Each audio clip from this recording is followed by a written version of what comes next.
This is an audio recording of Chapter 5 of Richard Halliburton's Book of Marvels, The Occident. Chapter 5, The Greatest Dam. I'm going to ask you a question. Which is the largest natural lake in the world? You answer, properly, Lake Superior, among the freshwater lakes. The Caspian Sea, among salt lakes. But which is the largest artificial lake? Very few of you may know the answer. It's Lake Mead.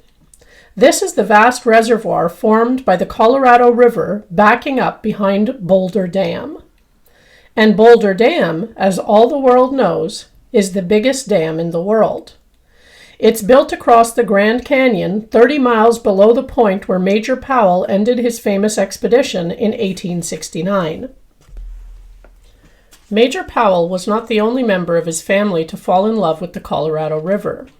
In 1861, a boy named Arthur Powell Davis was born to Major Powell's sister. At the time Major Powell explored the canyon, little Arthur was 8 years old. Naturally, he heard his famous uncle tell about the wonderful adventure. The boy became so interested in the river that he resolved to be an engineer in order that he might carry on Major Powell's dream of harnessing and controlling this mighty current and making it irrigate the deserts through which it flowed. As he grew up, he was sent to the best engineering schools in the country. And all the time, that romantic Colorado, rushing headlong in its mile-deep canyon, kept haunting him. The older he grew, the more he felt a challenge in this wild giant's evil behavior, allowing its banks for 1,000 miles to become a desert and then overflowing the fertile valleys near its mouth. What a splendid contribution to the American people it would be, young Davis kept thinking, if he could change all this. If he could dam up this runaway river, control the floods on the lower delta, store the water, and use it to turn the desert into gardens of flowers and fields of grain. In 1914, Arthur Davis became director of the United States Reclamation Service. He promptly presented to the government a definite plan for the construction of a Colorado River dam 300 feet higher than the engineers had ever dared build a dam before. The site he had chosen was Black Canyon. Here, the natural rock walls, only 350 feet apart at the waterline, rose 2,000 feet on either side. 13 years were spent surveying the site. Then, in 1931, when Arthur Davis was 70 years old and retired from service, he saw the dream of his boyhood coming true. He saw 5,000 laborers descend into Black Canyon with picks and dynamite. He saw one of the greatest engineering projects ever conceived begin to take form. How sad that death overtook him in the midst of the construction work and kept him from seeing his bold vision carried through to the end. First, the engineers, to build a dam across the bottom of the canyon, had to get rid of the river that rushed through it. So they built a temporary barrier of earth and rocks upstream. This blocked the flow. But the flow had to go somewhere. So they dug 4 tunnels, each 50 feet in diameter, into the rock sides of the canyon walls.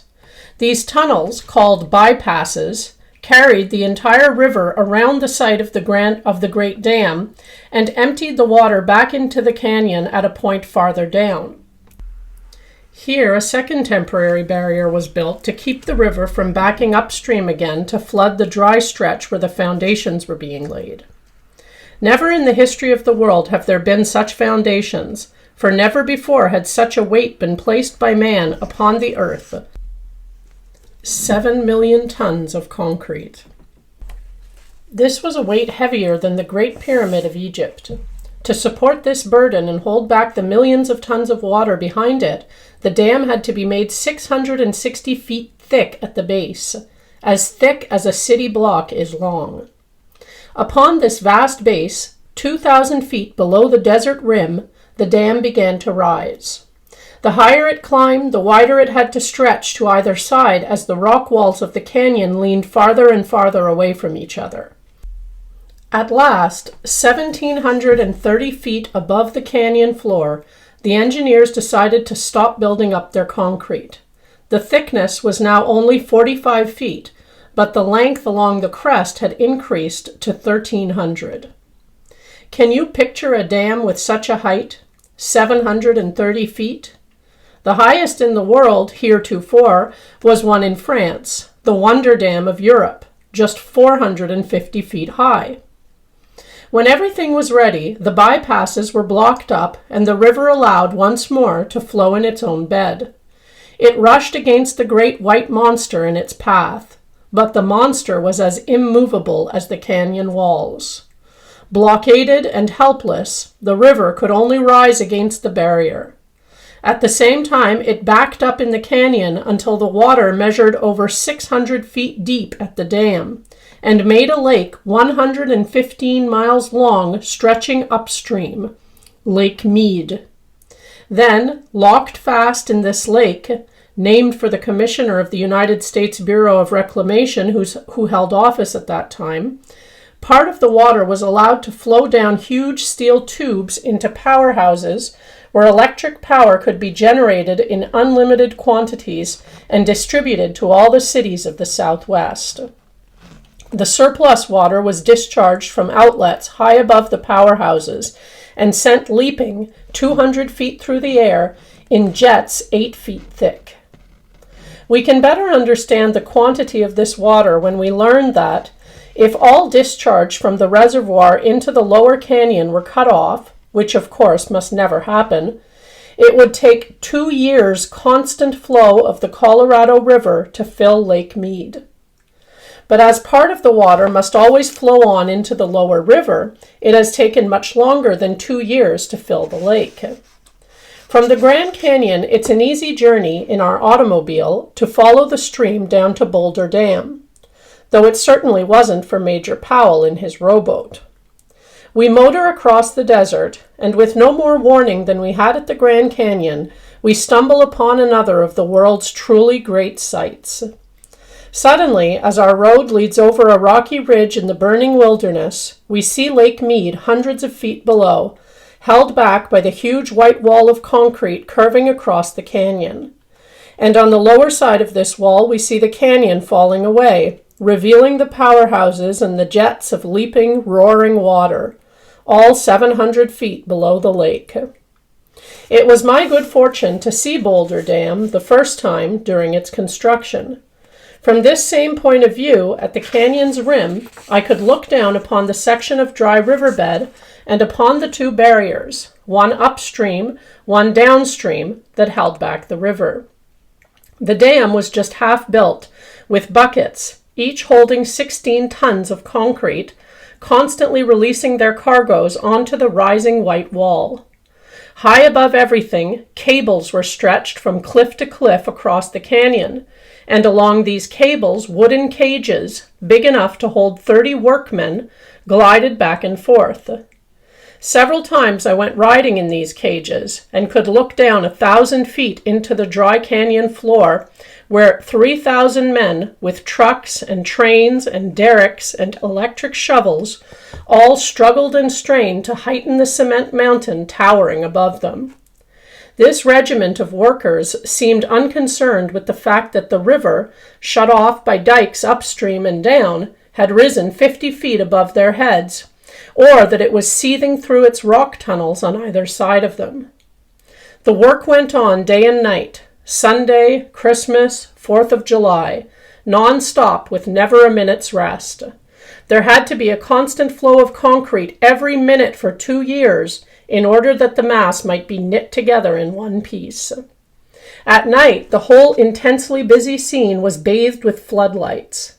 In those days, you could come, guided by the stars, to the edge of the abyss at 3 o'clock in the morning and peer far down to where the canyon floor glowed with light and throbbed with activity.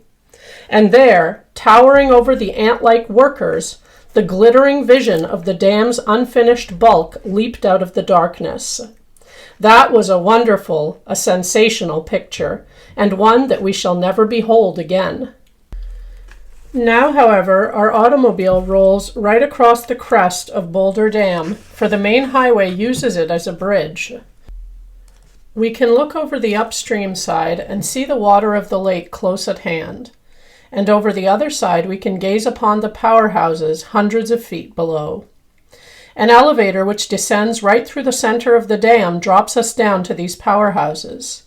In them we find enormous rooms containing the biggest turbines and electric generators ever built. Beneath them and around them, the entire Colorado, compressed in strong steel tunnels, roars like a chained monster. Roars because it is in bondage and forced to turn with never-ending labor the tons and tons of giant machines. But, thanks to the river's enslavement, it will now provide water miles away to thousands of acres of once desert land. It will never again flood the farms and valleys near its mouth. It will provide heat and light to much of Southern California. Perhaps the next orange you eat will have been grown on land reclaimed by Boulder Dam, and the next motion picture you see will have been made on sets lighted by electricity from the same source. Few of the communities blessed by this engineering triumph will remember that it was Arthur Powell Davis who first had the vision of Boulder Dam. But lack of public praise did not concern the great engineer. The only reward he asked was to know that, thanks to his vision, there would be flowers and orchards growing where there had been only sand. That towns would rise where there had been only sagebrush and rattlesnakes. And that the Colorado River, which he had found one of the most untamed and destructive forces in the land, had been tamed at last and changed into one of America's richest resources.